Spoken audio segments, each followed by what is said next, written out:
nesse ciclo 6, nós vamos trabalhar o poder do desconforto.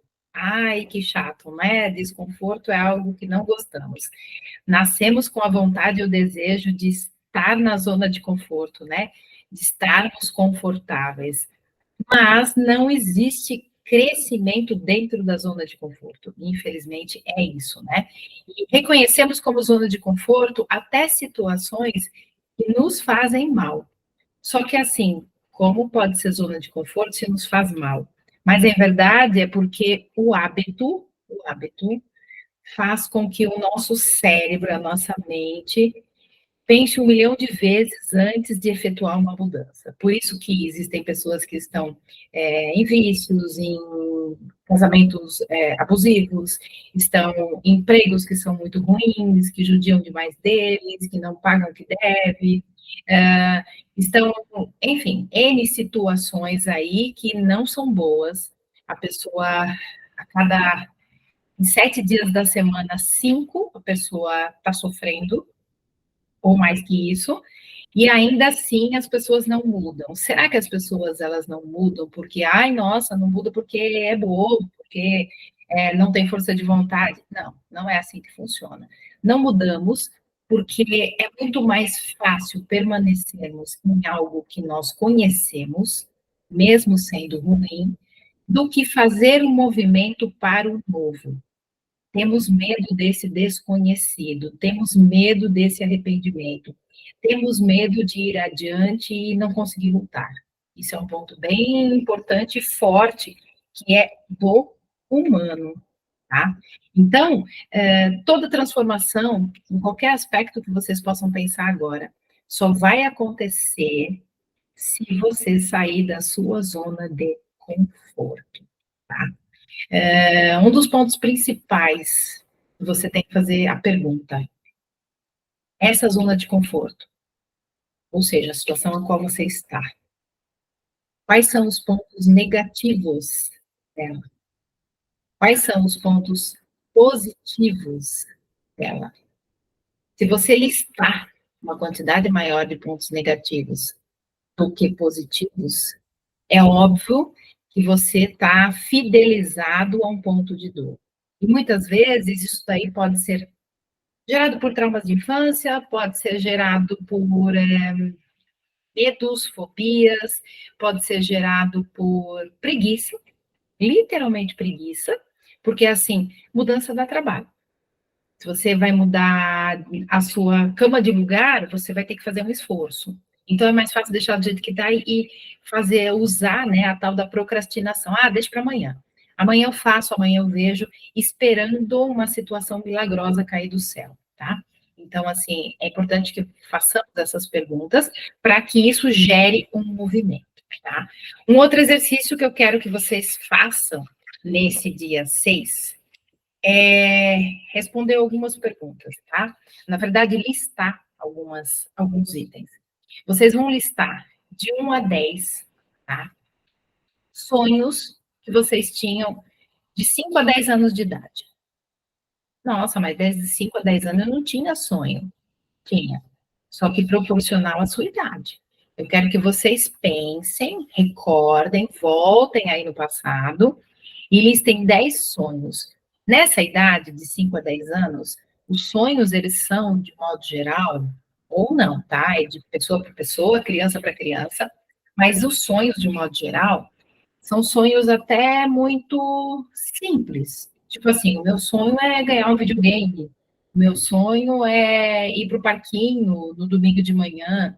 São coisas pequenas, então, pequenas na nossa proporção, mas não pequenas para criança, tá? Então, aí listem 10 sonhos que vocês tinham de 5 a 10 anos de idade. E aí eu quero que vocês listem 10 sonhos que vocês têm agora, na fase atual, tá? Esse é o primeiro ponto do exercício cognitivo aí, que vai trazer algumas chaves bem interessantes. Aí eu quero também que vocês façam também de 1 a 10, tá? Principais problemas da sua vida. Ah, mas eu não tenho 10 problemas. Será que não?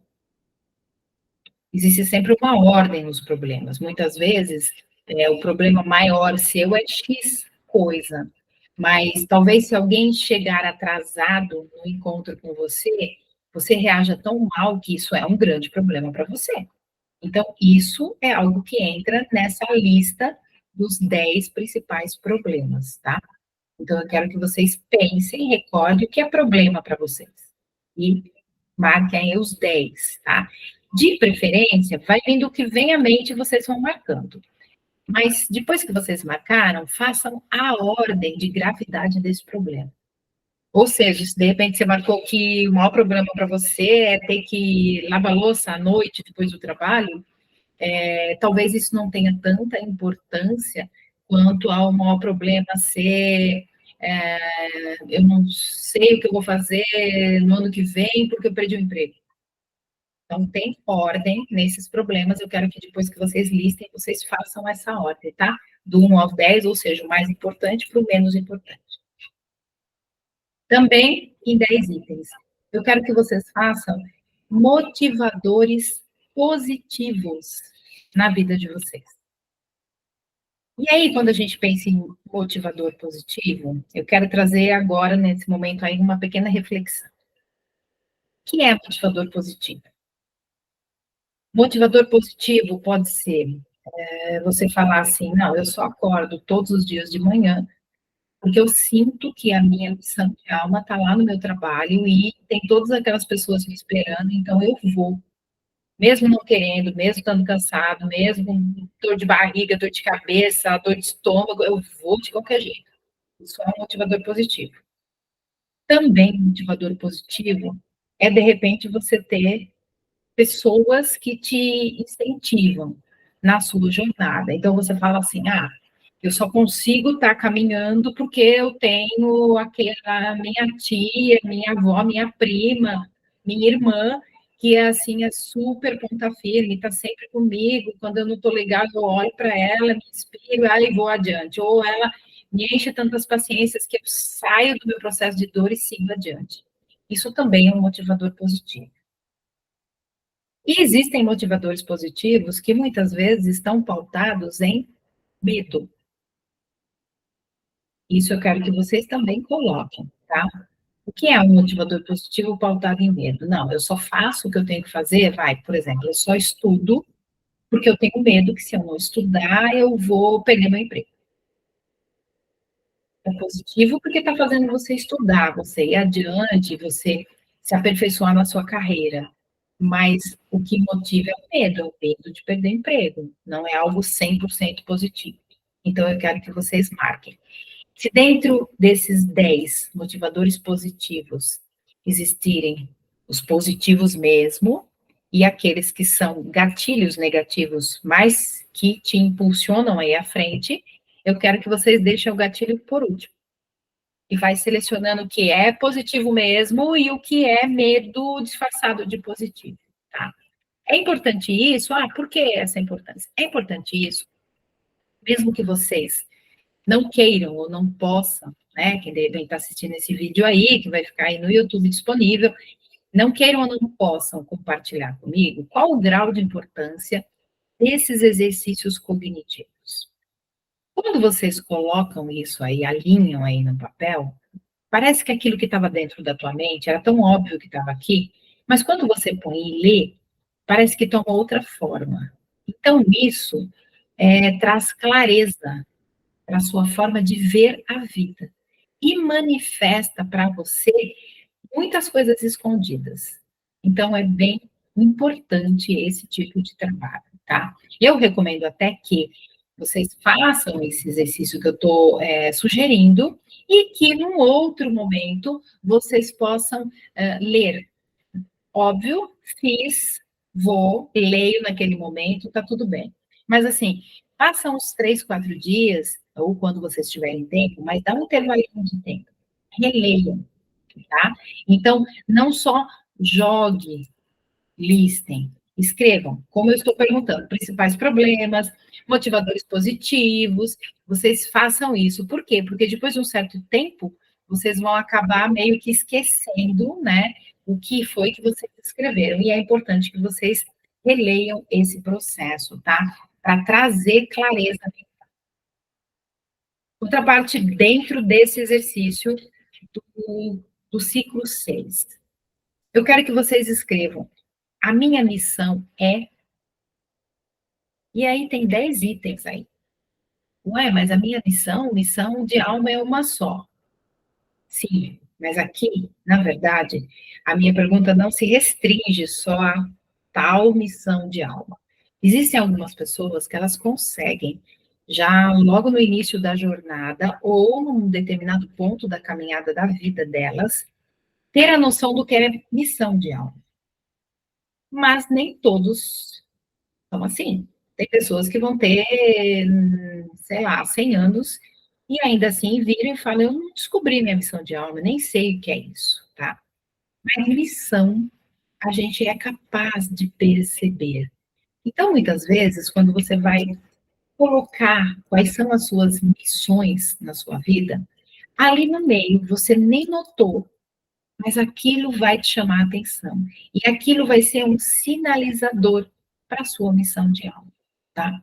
E aí eu vou dar um exemplo para o entendimento dessa questão de missão. Então, por exemplo, a pessoa pode falar assim: ah, a minha missão é ter paciência com as pessoas, então, amigos, conhecidos, vizinhos, quando as pessoas me encontram, pronto, falam comigo. Parece que eu sou orelhão, né? Todo mundo quer lá despejar e falar. Então, minha missão é ter paciência, né? É ser ouvinte. Esse é um exemplo de missão. Ai, a minha missão é cuidar dos netos, porque se não fosse eu na vida dos meus netos, meus filhos não cuidam deles de forma adequada, eu acho que eu sou primordial na vida daquelas crianças. E isso pode ser uma missão, tá? Então, eu estou dando só exemplos jogados para vocês terem a noção do que a gente pode chamar de missão. Isso eu joguei só exemplos, mas cada um pode sentir de uma forma. A pessoa pode ter uma percepção diferenciada, mais elevada, e de repente falar que a missão de alma é meditar, sabe, acender a consciência, estar num trabalho voluntário, enfim, cada um no seu momento. Volto a frisar o que eu frisei nos outros ciclos. É muito importante que vocês sejam verdadeiros com vocês. Primeiro, porque isso é um exercício que vai ficar com vocês. Vocês não necessariamente precisam compartilhar, só se quiserem. Mas, assim, cabe a vocês. Ninguém vai saber. Vocês vão lá, papel, lápis de preferência e vão escrever, tá? Ah, não escrevi no papel, vou fazer direto no celular? Ok, tranquilo, tudo bem também, tá? O importante é fazer o exercício. Então, se vocês não forem verdadeiros, o que acontece?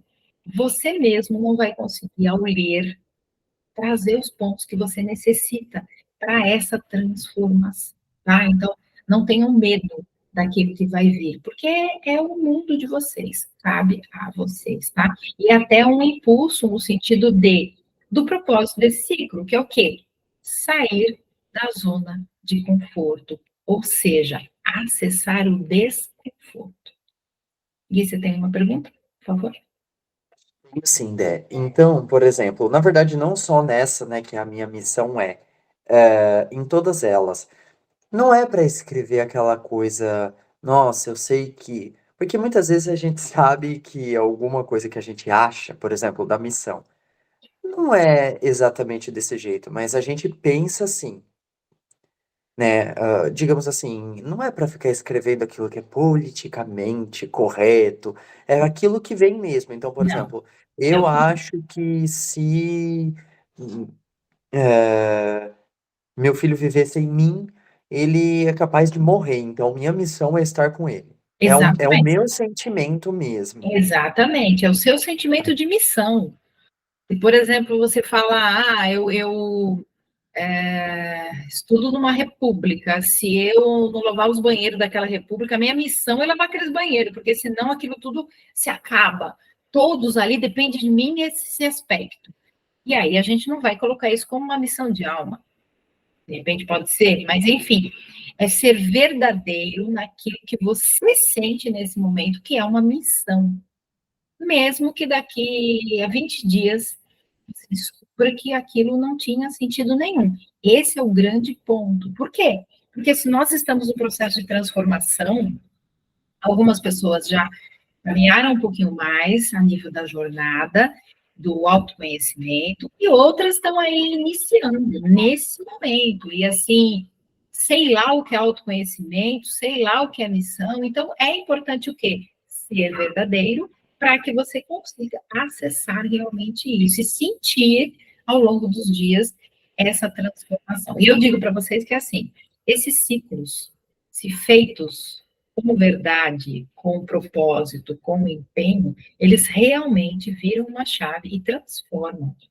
Mas você não vai, assim, ver fogos de artifício e, de repente, ver a sua alma elevando, brilhosa, cheio de luzes dourada e azul. Não, não é isso. A transformação e a elevação, o despertar, é o quê? É você estar na sua vida cotidiana, normal e trivial, e uma situação que em outros tempos você entraria em pânico, estressaria, daria chilique, você consegue olhar de uma forma tão clara que aquilo nem te toca mais.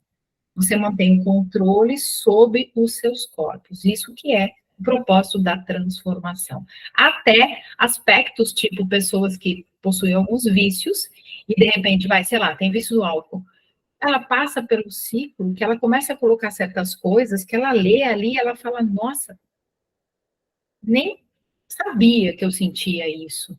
E aí você começa a gerar um interesse tão grande em entender quem é você, que você tira o foco dessa carência e o vício supre, tá? Então, esse é o processo da transformação, tá? É mexer com a base, com a raiz. Aí eu quero também, novamente, uma dessas. Meu maior trauma é. Ué, mas se é meu maior trauma, então, vocês vão listar por ordem do que vocês sentem que é o maior. Então, assim, tem pessoas que de repente vêm para mim e falam assim: ah, o meu trauma de infância é que eu queria brincar com aquele carrinho azul com farolzinho amarelo, e aí não deixaram, e minha mãe guardou o carrinho em cima do guarda-roupa. Eu fiquei uma semana olhando para o carrinho e não podia brincar. Aquilo me dava uma dor, uma tristeza, eu chorava todo dia à noite. Isso é um trauma. Nossa, por causa de um carrinho? Mas é um trauma, não interessa, tá? Então, coisas, sentimentos, sensações. Não estamos aqui perguntando se as coisas foram muito importantes aos olhos dos outros. Estamos falando de trauma aos seus olhos. O que você sente que pode ter te traumatizado? Em qualquer fase da sua vida, não interessa que você vai colocar dentro desse 1 a 10 uma situação de quando você tinha 3 anos de idade, depois você vai colocar uma outra de quando você tinha 20, ou de quando você tinha 40, enfim, é da sua idade agora para trás. O que você sente que são os seus maiores traumas? Por favor. Deb, e o trauma ele precisa persistir até hoje. Tipo, eu aprendi a lidar com o trauma. Eu tenho que anotar ou não é o caso? Não, é trauma sim. Mesmo que você aprendeu a lidar com o trauma, ele ainda é um trauma. Porque quando você usa a frase, eu aprendi a lidar com o trauma, ele é um trauma. Agora, quando você usa a frase, era um trauma, não é mais. Nem sei porque eu sentia isso naquela época, provavelmente porque a minha consciência era de criança, era de adolescente, então lá eu senti, mas hoje eu vejo que não tem propósito, aí já não é trauma. Agora, aprender a lidar, tudo aquilo que a gente aprende a lidar é sinal que aquilo ainda dói. Vou dar um exemplo, é mais ou menos assim. Eu detestava jiló, mas eu aprendi a comer jiló sem passar mal, porque eu ponho um molhozinho de tomate, cebola, um vinagrezinho, e até que fica gostosinho, mas não entra, mas eu aprendi a comer. Então, isso não quer dizer que você goste do jiló, você não gosta, você só arrumou recursos para lidar com aquilo. Agora, passar a gostar do jiló é realmente você comer de outras formas, e hoje, sabe, eu como qualquer coisa, mas eu tenho que incluir o jiló porque é tão gostoso. Aí sim, isso é superação de trauma. Aprender a lidar ainda é diferente. Então, no caso de traumas que você sente, aprender a lidar, ele vai nessa lista também, tá? para que justamente tenhamos a oportunidade de reviver os aspectos, e aí sim, de repente, revivendo, a gente consegue dissolver isso, porque talvez a gente veja que não faz mais sentido a pessoa que somos hoje carregar isso, tá? Ou não. Volto a dizer, é importante a 100% verdade do trabalho, tá? Bom, essas são as perguntas, tá? Esse é todo o trabalho cognitivo que a gente vai fazer, justamente dessa transformação. E dentro desse ciclo 6, nós temos um propósito que é sair da zona de conforto, pressupõe você ousar fazer coisas que você até então não consegue. Então, nós vamos ter 2 trabalhos importantes. O primeiro, você vai selecionar algo que para você realmente é desconfortável, é um bloqueio, e você vai se propor a fazer isso, enfrentar isso durante 30 dias. Então, por exemplo, para mim é desconfortável falar em público. Então, o que que você vai fazer? Mas eu não vou ter oportunidade de ir no auditório, de fazer palestra, nada disso. E só quando é alguma situação pontual. De repente, me chamam para algum trabalho, ou dentro do colégio, algo assim. Mas, enfim, não vai acontecer isso em 30 dias. Como você poderia fazer isso? Dá para você gerar esse aspecto. Como? Se o meu problema é falar em público, se eu estou passeando num parque e existem lá 10 pessoas sentadas, cada um fazendo alguma coisa, você vai caminhando e falando com você em voz alta. É inevitável que as pessoas vão olhar, querer saber com quem você está falando. Hoje é muito mais tranquilo esse tipo de exercício, tá? Do que foi há tempos atrás, porque hoje a gente está com fone de ouvido falando no celular tranquilamente. Só que para quem tem esse bloqueio de falar em público, mesmo estando com esse fone de ouvido e falando com alguém no celular, a pessoa fala até mais baixo, porque ela sente como se todo mundo tivesse ouvido a conversa, como se ela tivesse os olhares para ela. Então, esse é o propósito. Você pode até sentir, querer usar o fone de ouvido, estar com o celular para poder justificar esse falar em voz alta no meio das pessoas. Mas é importante que você fale, realmente, num tom que as pessoas possam te ouvir. Por quê? Você vai estar desafiando um bloqueio. Então, a gente vai gerar um desconforto, ou seja, saímos da zona de conforto. Então, é totalmente livre-arbítrio de vocês trazer o que é algo desconfortável para vocês, para que vocês façam durante 30 dias. Eu tenho que fazer todos os dias? Não necessariamente, porque vai de bloqueio para bloqueio, de pessoas para pessoa, mas determinadas coisas não tem como você repetir todo dia, não é assim. Mas você pode, dentro desses 30 dias, ousar fazer pelo menos 3 a 4 vezes, seria uma vez por semana, tá? E isso já é um movimento muito grande, é um esforço muito grande. Você pode, por exemplo, ser o tipo de pessoa que, eu detesto tomar banho frio no inverno. Então, você vai ousar diminuir um pouco a temperatura do seu chuveiro, tá? Então, ao invés de ser aquele quente, fazendo aquela sauna deliciosa, você vai colocar uma água morna. Não vai ser fria, porque eu não quero ninguém aqui pegando pneumonia, né? Mas você coloca uma água morna, que já vai te gerar um desconforto, porque você não gosta. Então, para outras pessoas pode ser ok, mas para você não, é um grande sacrifício, tá? Então, isso são coisas, só exemplos, cada um vai sentir na dinâmica. E já digo que escolher dentro das coisas que são desconfortáveis para vocês, aquela que é mais facinho de fazer, não vai ser adequada para o trabalho. Então, se, por exemplo, para mim é desconfortável eu ter que sair com a minha calça amarela. Mas sair com a minha calça amarela perto de eu falar em público, nossa, é muito mais confortável falar em público. Mas eu vou escolher então sair com a calça amarela, pelo menos não dói. Não vai estar no propósito do trabalho. E aí a consciência de cada um, tá? Vocês é que vão escolher o ponto que é difícil de transpor e exercer isso durante 30 dias. Feito isso, passou esses 30 dias, tá? Eu quero que vocês escrevam sobre como eu me senti. Observem quais as sensações que vocês tiveram. Sensação física, corpo físico mesmo, como é que ele se sentiu, reativo, com medo, buço breve, tremor, insônia, enfim.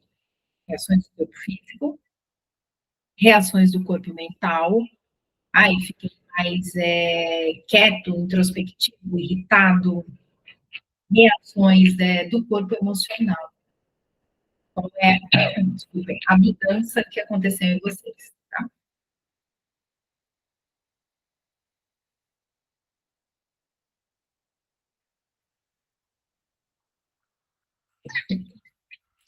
E agora, o outro trabalho, para finalizar, rotina do amanhecer.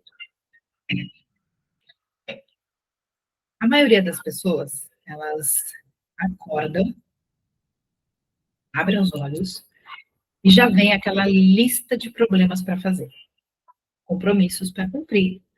Na maioria das vezes, muitas coisas para encaixar no dia.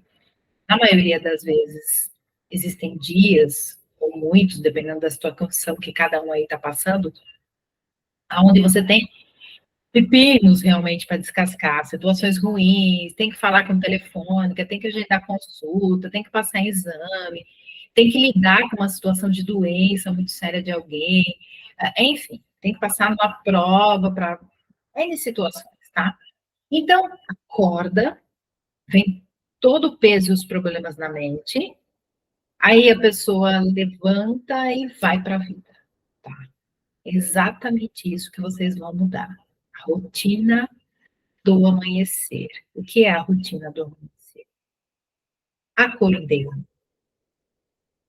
sentei na beirada da minha cama, me posicionei com as mãos como em oração. Se vocês estiverem acompanhados com o marido, com o filho, com alguém que está lá no quarto, que possa ver e vai criticar, vai falar algo, eu sugiro que vocês coloquem a mão que é em oração assim, só colocar repousado no colo. A pessoa nem vai perceber o que você está fazendo, e não vai te julgar, portanto, não vai gerar desconforto, tá? Porque nesse caso, eu quero que vocês se acostumem com essa rotina, tá? Colocou a mão em oração, e eu quero que vocês elevem o pensamento de vocês antes de pensarem nos problemas e pensem quanto vocês são abençoados por estarem vivos. Então, assim, se vocês têm teto, vocês agradeçam por isso. Se vocês têm o benefício de ter um corpo físico que pode se sentar na cama, que pode estar pensando, não está com Alzheimer, que você pode estar fazendo esse exercício porque você não está tomando tramal de tanta dores que você tem no corpo inteiro, você não está com câncer, você não acabou de sair de um luto de uma pessoa muito querida, enfim. Você é uma pessoa abençoada. Então, eu quero que você lembre-se disso e sinta o quanto você é abençoada e por que você é abençoada, tá? Com as suas palavras, é o sentir apenas, tá? Feito isso, eu quero que vocês, na sequência, façam um exercício respiratório. Ativar a respiração, não só oxigenar o pulmão, mas oxigenar o cérebro, antes de vocês começarem o dia. Como? Respiração consciente, inspirando em 4 e expirando em 6. Esse tipo de respiração é como se despertasse você, tá? Então, é muito legal para você seguir e continuar o seu dia. Faz essa respiração consciente por uns 3 minutinhos. Ah, eu vou pôr no relógio para contar? Não precisa. Se você fizer isso daí, repetir tipo umas 10 vezes, vai dar uns 3 minutinhos mais ou menos, tá? Então, 1, 2, 3, 4, 1, 2, 3, 4, 5, 6, 1, 2, 3, 4. Faz a sequência ali. Ativou, despertou a sua respiração, tá?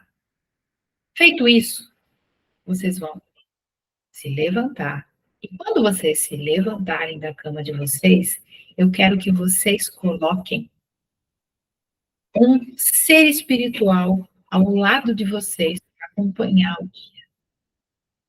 E que vocês digam: eu permito que, se vocês trouxerem Jesus, permito que Jesus esteja comigo durante esse dia todo, me guiando, me orientando, me protegendo.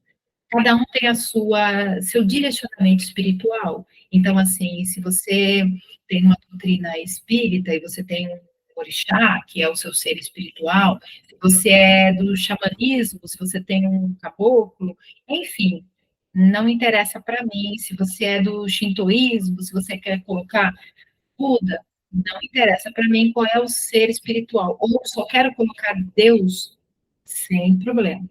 Mas eu quero que você, literalmente, convide esse ser espiritual para que ele esteja ao seu lado durante todo o dia, tá? Protegendo, abençoando, guiando, direcionando vocês. Tá? Isso é a rotina do amanhecer, diária, que vocês vão fazer. Se vocês realmente fizerem com propósito essa rotina, vocês vão sentir que esses acho que vocês não vão perder nem 7 minutos do tempo de vocês fazendo isso. Entre respiração, agradecimento e convite desse ser espiritual, de Deus, para a caminhada de vocês. Então, assim, é pouquíssimo tempo aí gasto, tá? Mas com um benefício grandioso. Até todo aquele processo acelerado do dia, toda aquela coisa, aquela irritação, parece que vai ser pacificada por esses vários passos. Primeiro, porque a primeira coisa que você joga na sua mente é a gratidão. Então, você meio que se envergonha de reclamar depois, porque eu sou tão agradecido, eu não posso reclamar.